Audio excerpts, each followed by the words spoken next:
আমি এই পৃথিবীর কাছের আকাশটাকে, প্রথম আকাশটাকে চমৎকার চমৎকার তারা দিয়ে সুশোভিত করে দিয়েছি। সুবহানাল্লাহ।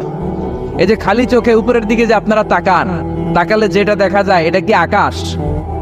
না, এটা আকাশ না, এটা মহাশূন্য, স্পেস, এটা মহাশূন্য। আপনি উপরের দিকে তাকালে যেটা দেখেন এটা প্রথম আকাশের মহাশূন্য। তার অনেক অনেক উপরে প্রথম আকাশ, তারপরে দ্বিতীয় আকাশের মহাশূন্য, তারপরে দ্বিতীয় আকাশ, তারপরে তৃতীয় আকাশের মহাশূন্য, তারপরে তৃতীয় আকাশ, তারপরে চতুর্থ আকাশের মহাশূন্য, তারপরে চতুর্থ আকাশ। এভাবে একটার চেয়ে আরেকটা বড়। কত বড়? বিষ্ণু বললেন তোমার হাতের আংটিটা খুলে যদি সাহারা মরুভূমির উপরে ছুঁড়ে ফেলে দাও, সাহারা মরুভূমির তুলনায় তোমার হাতের আংটি যত ছোট, আল্লাহর দ্বিতীয় আসমানের তুলনায় আল্লাহর প্রথম আসমানটা ঠিক তত ছোট। সুবহানাল্লাহ। বাড়িতে যে বললেন একটার চেয়ে আরেকটা বড়। প্রথম আসমানের চেয়ে দ্বিতীয় আসমান বড়, দ্বিতীয় আসমানের চেয়ে তৃতীয় আসমান বড়, ওইটার চেয়ে চতুর্থ, পঞ্চম, ষষ্ঠ, সপ্তম ওইটা বড়, তার উপরে বর্ডার এলাকা সিদরাতুল মুনতাহা বড়, তার চেয়ে বড় হচ্ছে লাউহে মাহফুজ, তার চেয়ে বড় আল্লাহর আরশ, তার চেয়ে বড় আল্লাহর কুরসি, তার উপরে আল্লাহর 70,000 নূরের পর্দার প্রথম পর্দাটা মহাবিশ্বের সবকিছুর চাইতে বড়। আল্লাহর এই সৃষ্টির তুলনায় কত ক্ষুদ্র আমি, কত তুচ্ছ আমি, কত নগণ্য আমি। বাংলাদেশের 64টা জেলার এরকম 64টা জেলা মিলে সুজলা সুফলা শস্য শ্যামলা ডিজিটাল বাংলাদেশ, ঠিক কিনা?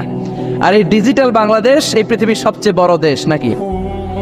হ্যাঁ, তাহলে ছোট্ট সাইজের একটা দেশ। এই যে পাশের ভারত, এই ভারতও বাংলাদেশের চেয়ে 20-25 গুণ বড়। কানাডা প্রায় 100 গুণ বড়, রাশিয়া প্রায় 150 গুণ বড়। এরকম 200টা দেশ নিয়ে পৃথিবীর 30 ভাগ স্থল, বাকি 70 ভাগ শুধু হানি আর হানি। বুঝতে পারছেন? 30 ভাগ হচ্ছে স্থল, বাকি 70 ভাগ জল। এই পুরোটা মিলে আমাদের পৃথিবী। এই পৃথিবী হচ্ছে সৌরজগতের খুব ছোট্ট সাইজের একটা গ্রহ। সৌরজগৎ নিয়ে যাদের কিছু পড়াশোনা আছে তারা জানবেন, এই সৌরজগতের একটা ছোট্ট বালিকণার চেয়েও ছোট সাইজের একটা গ্রহ হচ্ছে পৃথিবী। এই সৌরজগতের যে গ্রহগুলো আছে, এমনও গ্রহ আছে যেগুলো পৃথিবীর চাইতে সাইজে অনেক বড়। বৃহস্পতি নামে একটা গ্রহ আছে, বিশাল বড় সাইজের গ্রহ। যেই সূর্যের আলো পেয়ে আমরা বেঁচে আছি, এই সূর্যটা পৃথিবী থেকে 13 লক্ষ গুণ বড়। সুবহানাল্লাহ। বাড়িতে যে দেখছেন, বাড়িতে যে বলতে বললে এদিকে বলে ফেলায়। আলহামদুলিল্লাহ, ডিজিটাল হতে হবে। তো এই সূর্যটা পৃথিবী থেকে 13 লক্ষ গুণ বড়। কত লক্ষ? Can you imagine, can you guess? এটা কি আপনি কল্পনা করতে পারেন? 13 লক্ষ পৃথিবী সূর্যের মধ্যে রাখার জায়গা করে দিয়েছে কে? সূর্য কি পৃথিবী থেকে মাত্র 13 গুণ বড়?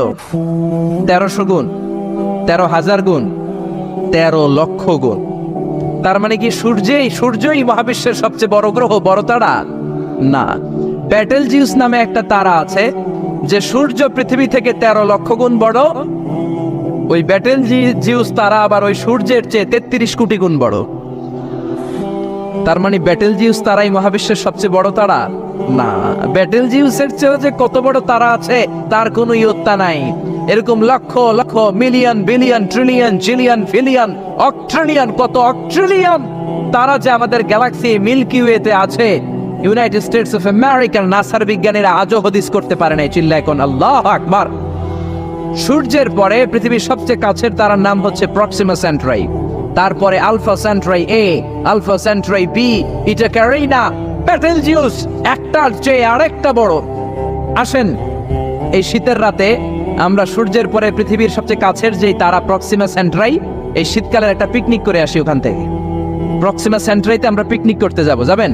ওখানে যদি আমরা শীতকালীন পিকনিক করতে যাই তাহলে আমাদের কত সময় লাগবে? ছোট্ট একটা আইডিয়া দেই। তো আমরা যে পিকনিকে যাব, যারা যারা হাত তোলেন, কিভাবে যাইবেন? গাড়িতে? কেন? প্লেনে?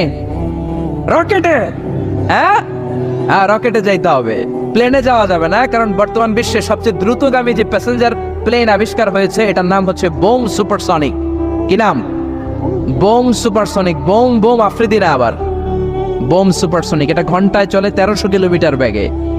এটা দিয়েও যাওয়া যাবে না, কারণ কোনো প্যাসেঞ্জার বিমান দিয়ে এই যে মাধ্যাকর্ষণ শক্তি, এটাকে ডিঙানো যায় না। আমাদেরকে যেতে হবে রকেট দিয়ে। কোন রকেট দিয়ে যাব? যে রকেট দিয়ে নীল আর্মস্ট্রং, এডউইন অলড্রিন আর মাইকেল কলিন্স 1969-এ চাঁদে নেমেছিল। ওই রকেটটার নাম হচ্ছে অ্যাপোলো 11। যারা যারা হাত তুলছেন একটু নামটা মুখস্থ রাখেন, অ্যাপোলো 11। তাহলে আপনি ঘুরে আসলে লোকেরা জিজ্ঞেস করতে পারে কোন রকেটে গেছিলেন, তখন বলতে হবে না অ্যাপোলো 11-এ গেছিলাম।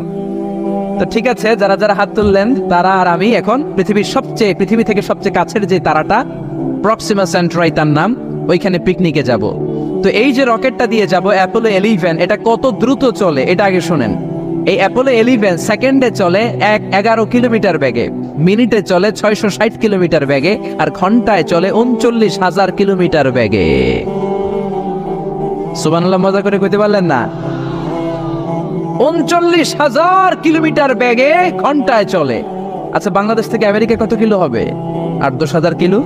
তার মানে এই রকেটটা দিয়ে বাংলাদেশ থেকে আমেরিকায় 1 ঘন্টায় 4 বার আসা যাওয়া করা যাবে। সুবহানাল্লাহ পড়েন। তো যারা যারা হাত তুলেছেন, আসেন আমরা এই রকেট দিয়ে পৃথিবীর সবচাইতে কাছের তারা প্রক্সিমা সেন্ট্রাইতে শীতকালের পিকনিকে যাব। কিন্তু যাবেন যে কত সময় লাগবে এটাও তো জানার দরকার আছে না নাই?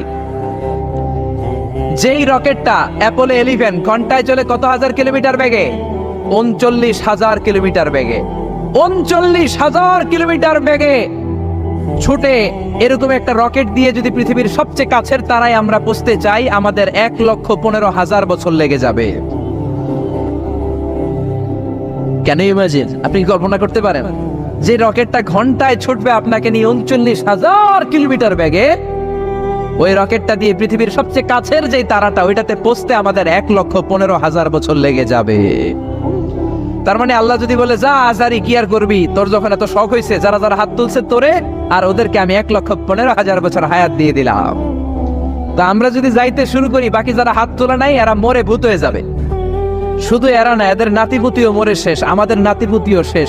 সবাই মরতে মরতে মরতে মরতে 6,000 প্রজন্ম, 6,000 জেনারেশন যখন মরে ভূত হয়ে যাবে, তখন আমাদের ওই তারার মধ্যে নামার সময় হবে। সুবহানাল্লাহ কইবেন না? গ্রিক সভ্যতার সময়কালে গ্রিকদের একটা সভ্যতা আছে, নাম শুনছেন না? গ্রিক সভ্যতা, মিশরীয় সভ্যতা, মেসোপটেমিয়াম সভ্যতা, ইনকা সভ্যতা, মহেঞ্জোদারো সভ্যতা, চিচেন ইৎজা সভ্যতা। তো এই যে গ্রিক সভ্যতার সময়কালে কেউ যদি এই প্রক্সিমা সেন্ট্রাইতে এই রকেটটা দিয়ে যাওয়া শুরু করত, তাহলে 2018 সালে তাদের পুরো সফরের মাত্র 4% কমপ্লিট হতো। 96% ট্যুর তখনও বাকি থেকে যেত। চিল্লায় পড়েন আল্লাহু আকবার।